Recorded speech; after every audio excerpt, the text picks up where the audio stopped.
സമരം മുന്നോട്ട് പോയത്. ഒടുവിൽ നാടകീയ രംഗങ്ങൾ സൃഷ്ടിച്ചാണ് പോലീസ് പെട്ടിപ്പാലത്ത് മാലിന്യം നിക്ഷേപിച്ചത്.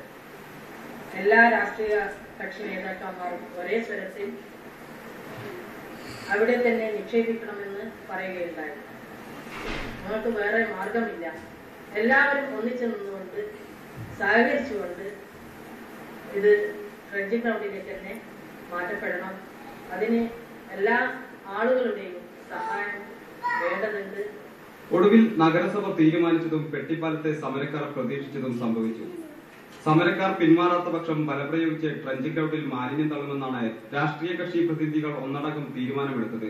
ആ തീരുമാനമാണ് ഇപ്പോൾ നഗരസഭ പോലീസിനെ ഉപയോഗിച്ച് നടപ്പാക്കിയിരിക്കുന്നത്. സമരപന്തൽ പൊളിച്ച് രാത്രി തന്നെ മാലിന്യം തള്ളുമെന്ന് സമരക്കാർ മുൻകൂട്ടി അറിഞ്ഞിരുന്നു. ഇതിനെ പ്രതിരോധിക്കാൻ തന്നെയായിരുന്നു ഇവരുടെ തീരുമാനം. പോലീസിന്റെ രഹസ്യ നീക്കത്തെക്കുറിച്ച് സമരസമിതി നേതാക്കൾ രാത്രി തന്നെ മാധ്യമപ്രവർത്തകരുടെ ഫോണുകളിലേക്ക് സന്ദേശം അയച്ചിരുന്നു. അർദ്ധരാത്രിയോടെ ആദ്യ നീക്കമുണ്ടാകുമെന്ന് വിചാരിച്ചിരുന്നെങ്കിലും പോലീസ് പെട്ടിപ്പാലത്തെത്തുമ്പോൾ പിന്നെയും വൈകിപ്പോയി.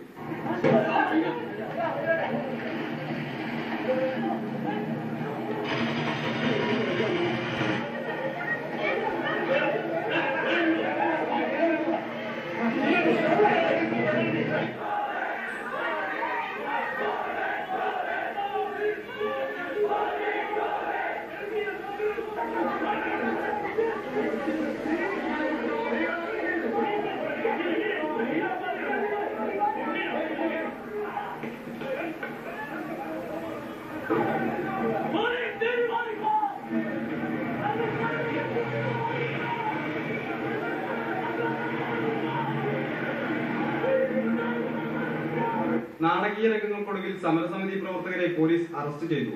പോലീസ് ഇടപെടലിൽ പ്രതിഷേധിച്ച് സമരക്കാർ ദേശീയപാത ഉപരോധിച്ചു.